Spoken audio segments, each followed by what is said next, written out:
अस्सलाम वालेकुम and welcome to another video after short break. तो आज जो है ना बात करेंगे कि एक्सपेंसेस जो है ना आपके एस्टोनिया में आने के बाद कितने होंगे। इसमें इंक्लूड है आपकी अकोमोडेशन, आपकी यूनिवर्सिटी की फ़ीस, उसके बाद फूड वगैरह के बाकी भी जो जनरल एक्सपेंसेस हैं। और अर्निंग के बारे में तो मैं पहले ही एक वीडियो बना चुका हूँ और एक कंपैरिजन करेंगे कि ये अफोर्डेबल है स्टूडेंट्स के लिए कि नहीं है। सबसे पहले और सबसे इम्पोर्टेंट जो चीज़ स्टूडेंट के माइंड में होती है वो फ़ीस होती है। पहली जो सेमेस्टर की फ़ीस है वो तो ऑलरेडी आप जब पाकिस्तान से आ रहे हैं तो वो आप पे करके आएंगे, लेकिन जो सेकंड फ़ीस होती है वो आपको यहाँ आके पे करनी होती है। तो वो डिफरेंट रेंजेस हैं। मेरा जो सब्जेक्ट है उसकी फ़ीस जो है वो 2100 यूरोज़ है, लेकिन एवरेज जो ना यहाँ ज़्यादातर सब्जेक्ट्स की फ़ीस 3000 के लगभग है। और ऑब्वियसली जो है ना ये वक्त के साथ साथ ज़्यादा होगी तो आप, लेकिन ये जो फ़ीस स्ट्रक्चर है ये तो ऑब्वियसली क्योंकि यूनिवर्सिटीज़ का है वो चेंज हो सकता है, लेकिन एवरेज में बता रहा हूँ एस्टोनिया में जो है ना रिलेटिवली बाकी यूरोपियन कंट्रीज से फ़ीस जो है ना वो कम है। और ये 3000 यहाँ पे एवरेज है। फ़ीस जो है ना 6 महीने मतलब नेक्स्ट आपने सेमेस्टर की जो देनी है वो आपके लिए इतना बड़ा प्रॉब्लम नहीं होता। वो जो आपने 4-5 महीने काम करना है उसमें आप जो है ना फ़ीस अपनी नेक्स्ट जो है वो ईजिली बना सकते हैं। अकोमोडेशन ऑप्शंस भी यहाँ पे डिफरेंट होते हैं। जिस तरह मैंने अपनी लास्ट वीडियो में भी बताया था कि अगर आपको यूनिवर्सिटी अकोमोडेशन प्रोवाइड कर रही है तो आप ऑप्ट उसी को करें, वो आपके लिए ज़्यादा बेहतर रहेगी क्योंकि वहाँ पे आपको सारी जो यूटिलिटीज़ हैं वो सारे उसकी कॉस्ट में कवर हो जाती हैं। हम 235 यूरोज़ पे कर रहे हैं अपनी डॉर्मेट्री का, लेकिन उसके साथ ये है कि इस एक तरह से फर्निश्ड डॉर्मेट्री, यहाँ पे सारी जो यूटिलिटीज़ हैं, फैसिलिटीज़ हैं वो ऑलरेडी अवेलेबल हैं। इंटरनेट हो गया, इलेक्ट्रिसिटी होगी, लॉन्ड्री, वो सारी चीज़ें इंक्लूडेड हैं। लेकिन अगर आप बाहर भी देख रहे हैं अपनी अकोमोडेशन तो वो आपको यहाँ पे एवरेज जो है ना पर पर्सन को 300 यूरो जो है ना वो माइंड में रखना पड़ेगा, क्योंकि इसके आसपास ही मिलेगी। अगर 2 बंदे ले रहे हैं तो उनको अगर थोड़ा बड़ा बड़ा अपार्टमेंट है तो वो 600 यूरो का मिल जाएगा।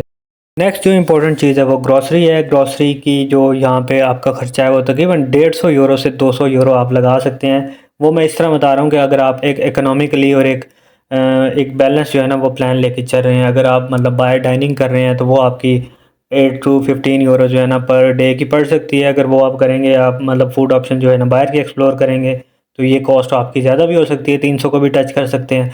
लेकिन 150 से 200 जो है ना ये नॉर्मली आपकी ग्रॉसरीज़ पे जो है ना खर्च हो जाता है। और ये मेरे ख्याल से इतना ज़्यादा नहीं है क्योंकि आपको मतलब अच्छे भले आपको पार्ट टाइम काम वगैरह से पैसे बन जाते हैं तो ग्रॉसरीज़ भी इजीली जो है ना वो मैनेज हो जाती हैं। अगर हम एस्टोनिया की बात करें तो यहाँ पे ट्रांसपोर्टेशन जो है वो स्टूडेंट्स के लिए फ्री है वो, लेकिन ये है कि आपको जब आईडी आपकी बन जाती है उसके बाद आपकी ट्रांसपोर्टेशन फ्री होती है। आपका ट्रांसपोर्ट कार्ड बन जाता है, उसके बाद आप बसेज़ में और ट्रेन में जो है ना सफ़र कर सकते हैं। यूनिवर्सिटी क्योंकि हमारी तो बिल्कुल वॉकिंग डिस्टेंस पे है, इसलिए उसके अलावा इधर उधर कहीं आना जाना नहीं पड़ता। लेकिन अगर आपको आना जाना पड़ भी जाए तो, या आप काम वगैरह के लिए इधर उधर जा रहे हैं तो वो आप जो सिटी की ट्रांसपोर्ट है वो यूज़ कर सकते हैं। एस्टोनिया के अलावा भी बाकी जितने यूरोपियन कंट्रीज़ हैं वहाँ पे भी यूजुअली जो है ना ट्रांसपोर्ट स्टूडेंट्स के लिए फ्री होती है। मेडिकल के एक्सपेंसेस, क्योंकि आप जब यहाँ पे वीज़ा लगवाते हैं 6 मंथ का या साल का वीज़ा, तो आपके पास उसकी इंश्योरेंस होती है ऑलरेडी, उसके बगैर आपका वीज़ा नहीं लगता। तो पहले आपके 6 महीने जो साल है वो तो आपकी इंश्योरेंस जो है वो आपको कवर करेगी। कोई भी मेडिकल इशू होता है तो वो आपको हो सकता है इंस्टेंटली तो पे करना पड़े, लेकिन वो आपकी जो इंश्योरेंस होती है वो कंपनसेट कर देती है। उसके बाद ये सीन है कि अगर आपकी जॉब वगैरह लग जाती है तो फिर आपकी जो कंपनी होती है वो आपकी इंश्योरेंस पे कर रही होती है। लेकिन अगर आप जॉब नहीं लगती है, आप सिर्फ पार्ट टाइम काम कर रहे हैं, तो फिर आपको जो है ना अपनी इंश्योरेंस जो है वो करवानी पड़ती है, क्योंकि इंश्योरेंस के बगैर यहाँ पे जो हेल्थ कॉस्ट है वो बहुत ज़्यादा है। हम जो पाकिस्तान से आए थे, जब हमने वीज़े के लिए अप्लाई किया था तो जो इंश्योरेंस हम बाय करके आए थे 6 मंथ्स के लिए वो ऑलमोस्ट जो है ना 80,000 की हमें पड़ी थी। और वो हमें 6 मंथ्स के लिए यहाँ पे कवर करेगी। उसके बाद अगर हमारी जॉब लग गई तो फिर हमें इंश्योरेंस और नहीं लेनी पड़ेगी, कंपनी पे करेगी, नहीं तो हमें दोबारा अपनी जो है ना इंश्योरेंस करवानी पड़ेगी। बुक्स और दूसरे एकेडमिक सप्लाइज़ की अगर बात करें तो वो आपको यहाँ से बाय नहीं करनी पड़ती, क्योंकि यहाँ पे सारी चीज़ें तकरीबन ऑनलाइन होती हैं। ये है कि आपके पास लैपटॉप होना चाहिए, मोबाइल होना चाहिए, आप उसी से जो है ना अपनी सारी चीज़ें जो है ना अपने नोट्स भी और बाकी भी डॉक्यूमेंटेशन या असाइनमेंट सिस्टम सारा ऑनलाइन ही चलता है। जो 1-2 फ़ोल्डर आपको चाहिए या थोड़ी सी स्टेशनरी चाहिए वो रिकमेंडेड यही है कि आप पहले ही अपने साथ पाकिस्तान से ही लेते हैं। अब बात करते हैं क्लोथिंग की। तो क्लोथिंग, क्योंकि यूरोप के मोस्ट जो कंट्रीज़ हैं उनमें ठंड होती है, एस्टोनिया में भी एक्सट्रीम जो है ना वो कोल्ड होती है। उसके लिए बेहतर तो ये है आप पाकिस्तान से जो है ना विंटर के कपड़े-शपड़े जो हैं वो लेके आएँ। लेकिन क्योंकि जो हमारे वहाँ पे विंटर के कपड़े वगैरह होते हैं वो यहाँ आके समझें इधर समर्स के होते हैं, तो आपको यहाँ यूजुअली आके लेने पड़ते हैं। यहाँ से आपको सेकंड हैंड गारमेंट्स भी मिल जाते हैं, या ऑनलाइन स्टोर्स भी हैं, टीमू वगैरह, जहाँ से आप जो है ना ये चाइनीज़ ये एप्लीकेशन है, यहाँ से आप ऑर्डर कर सकते हैं और आपको डिस्काउंटेड जो है ना वो चीज़ें मिल जाती हैं समर्स के लिए। लेकिन ये है कि आपको पूरी यहाँ पे किट एक चाहिए होती है। समझ लें आपने सियाचिन नहीं जाना है, क्योंकि आपको हेड टू टो जो है ना अपने आप को कवर करना है एक्सट्रीम सर्दी में। तो हम ये कह सकते हैं कि जो एक नॉर्मल स्टूडेंट है उसके जो एक्सपेंसेस हैं वो, अगर आप वो एक नॉर्मल जो है ना यहाँ पे ज़िंदगी गुजार रहा है अफोर्डेबल और बैलेंस करके, तो वो 500 या 600 को टच कर सकते हैं। लेकिन अगर वो अपनी फ़ीस की जो है ना सेविंग वो भी इंक्लूड करें, तो मैक्सिमम 1000 यूरो जो है ना उसके एक्सपेंसेस हो सकते हैं।